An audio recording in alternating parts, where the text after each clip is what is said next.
Welcome to another episode of the Smiles Ahead podcast, community style, one of our favorite type that brings somebody in from the community and talk about how they make our community smile. And Craig's Roots Cafe is no different. Thanks for joining us today, my man. Yeah, thanks so much for having me. Yeah, so, y'all are just right around the corner, so we were very excited when y'all wanted to jump on here. But I always start by just asking, what's your story? How did y'all get started and all that good stuff? A little bit about Roots Cafe and the cafe is actually sort of the third phase of Roots. We started as a food truck in 2011, a little 7x10 trailer that we parked at the corner of 3rd and Tryon when it used to be a parking lot. Yep. Now there's a giant building there, and then. From there, we sort of got into, we had 3 food trucks at one point that we were running, and then we got into catering, and we were just doing a bunch of weddings and corporate things, stuff like that. And then in 2017, the space where the cafe is happened to open up, and I happened to be driving by sort of right around the time the sign was going up, and I called, and we put in an offer on the lease, and we were the ones who got it. So from there, a whole separate brand was built into the Roots family. Yeah. We stopped doing food trucks around 2015. So really now it's our full-service catering company, which is still just right down the road. We're off of Clanton Road in South Tryon, South End Business Park. And then we have our cafe, which is right over here in South End. Nice. And both places stay nice and busy and continue to support each other. They're only about a mile away from each other, so nice. That helps out a lot. And that's kind of the history of Roots here in Charlotte. We're looking to hopefully expand the cafe at some point. Get it to be a little bit bigger because we are in around 1,100 square feet. Okay. And the kitchen that we have there is smaller than any food truck we've ever worked on. Oh, really? So, okay. So you have to get creative. Very, very creative. Well, a lot of small equipment in there. Yeah. Well, I assume starting with food trucks, I wouldn't use unpredictability part of it, but it just helps you learn what people want. Think on your feet. Is that kind of a good place that you started that's given you an advantage to start in the brick and mortar? Yeah, I would say that unpredictability is a really solid word to use for the I always thought about that.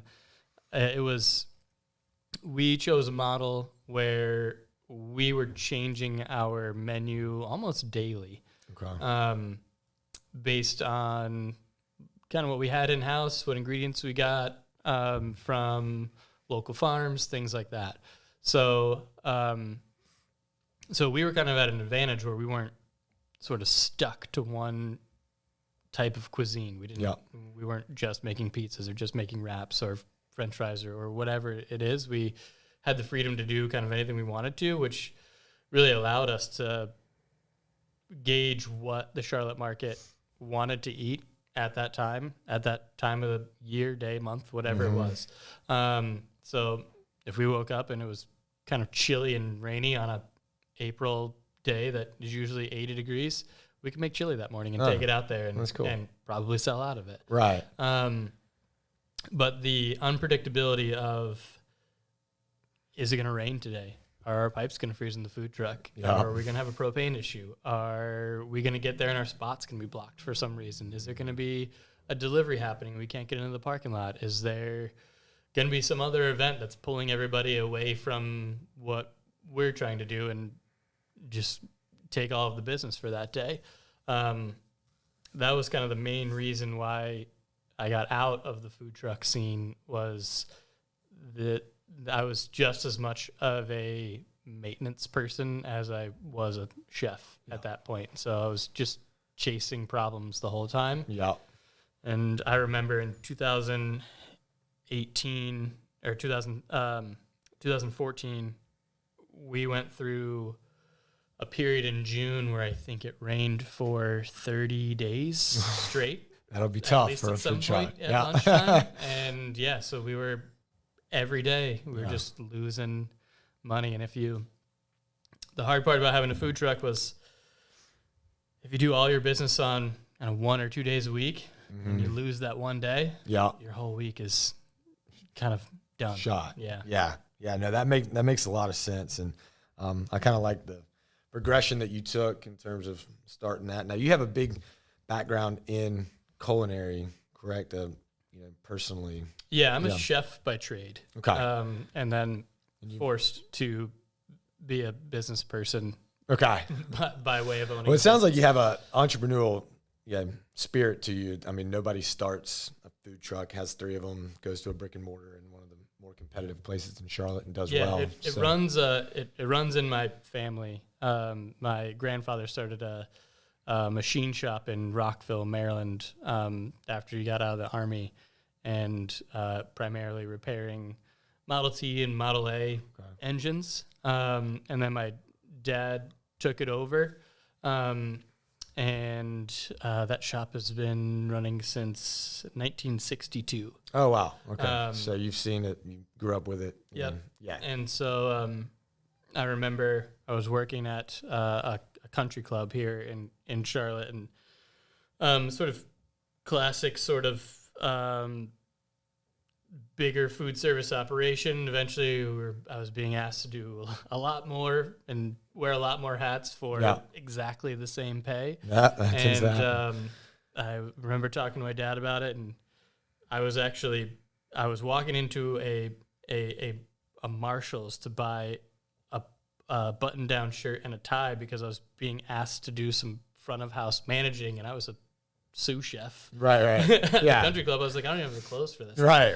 Yeah. So I was talking to him about it while I was doing that. He was like, listen, you're not going to be happy until you're doing your own thing. So he's like, if you're going to do it, you either have to do it now when you're not married, you don't have kids, or you're going to have to wait till you retire. Yeah. So right. Like, so life happens, and all of a sudden you look up and you just never did it. So he was like, do it now. He's like, it's kind of now or never. And so that's what we did. It's cool.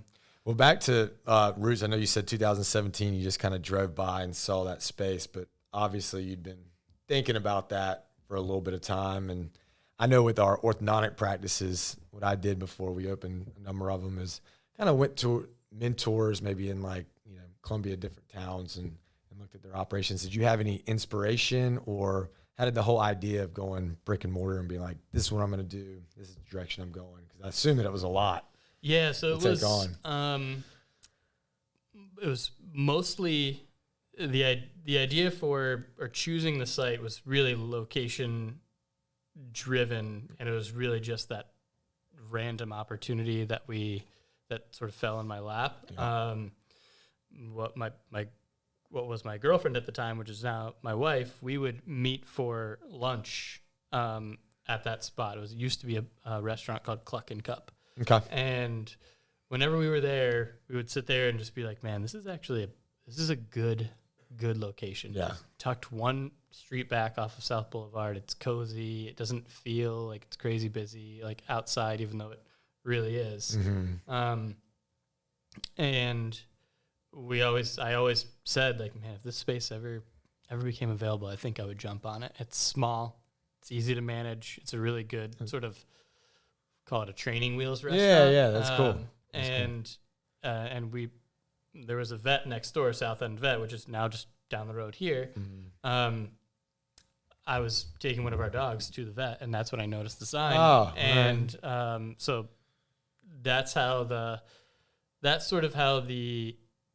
whole Roots Cafe got initiated, was that exact location was available. And then to figure out what it was going to look like, since I hadn't opened a restaurant before, and since I only had food trucks and our catering company, we go to these beautiful venues that are already set up. So we don't have to do anything except provide really great food and displays and service. So we went to my wife's sister lives in New York City, and then I had a buddy who used to be one of our chefs who lived in Brooklyn, and we went up there for like 4 days and just went to every single coffee shop and cafe that we that's possibly cool. could, Yeah. and gleaned as much information from each of those that we could, took pictures, and really just made notes of all the things we liked, all the things we didn't like, and then tried to implement it down here in Charlotte. Super cool way to do it.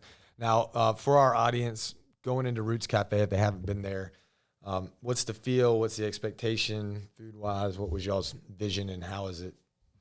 What would they expect going into Roots? Roots Cafe it's breakfast, lunch, Monday, well, every day. Breakfast and lunch every day. Both served all day. You order at the counter, walk in, order at the counter, then get your table. If you go get your table first and then get in line, you're probably going to be told to get up because there's going to be people waiting. Got to learn the process, right? Yeah. And you'll get a number. It's full service / limited service. Once you get a number and sit down, one of our servers is going to bring you your food. They're going to bring you water. They're going to bring you silverware. They're going to check on you, see if you want anything else, see how everything was, clear your plates. So once you stood in line and ordered your food, then it sort of becomes full service after that. Okay. Cool. Which works out really well for us. And you can expect the menu to change every few months or so. Cool. Is that for like local source stuff or just what's in season? Yeah, mainly seasonality. And we use a company called Fresh List, and they send us a list every week, or they send out to. There's a lot of restaurants in town who use Fresh List. They send out a list every week of all the locally sourced produce and jams, jellies, oils, some meats. Like their list is ever growing with local producers. And we sort of base our menu for the next couple of months on their list of what we can get from them, what's going to be available seasonally, and that kind of thing. And that's how we change our menu. There's always going to be some things that stay on the menu that we sort of get in trouble by our clients if we remove. Crowd favorites. Yeah. And then we also have a rotating kind of small plates menu that we do on Thursdays and Fridays from 5 to 10. So cool. We're open Thursdays and Fridays all day, and then we reopen 5 to 10 with we have a really nice cocktail menu. Our bar manager, her name's Savannah, is super talented. She has a culinary background, but is passionate about her craft of making really, really good cocktails and drinks. And she's super good at it, so we wanted to showcase that. Right. And so we elevated our wine list, so we have really, really nice wines you can get. Cool. We have really great bourbons, really great gins, and then on top of it, we have her cocktail menu that's available Thursdays and Fridays. And then to go with that, we usually run 2 or 3 specials that are for small plates on those nights as well. So you can expect a little bit of everything when you go to the cafe, depending on when you go. Yeah, that's cool. I was going to tell the audience, I can personally say I've been for breakfast many times and had fantastic food, fantastic coffee, but definitely want to try out that dinner Thursday or Friday. Yeah, we did some cool drinks. Cafe after hours. So. Cafe after hours, that's cool.